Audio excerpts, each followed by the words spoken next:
nuestro apoyo a los presos políticos mapuche que están en huelga de hambre, Pupeñi y Pulamien. Aquí nosotros venimos a emitir que los presos políticos mapuche tienen todo nuestro apoyo desde acá de nuestra comunidad, lo hemos estado movilizando y también darle el apoyo a distintas comunidades que están en resistencia, que han dado sus movilizaciones, ya sea en distintos puntos,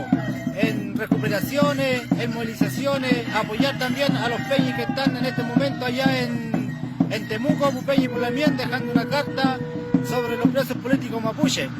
Hay que reafirmar que nosotros como comunidad vamos a seguir adelante en nuestra recuperación y no le tenemos miedo al Estado chileno, a estos huincas que son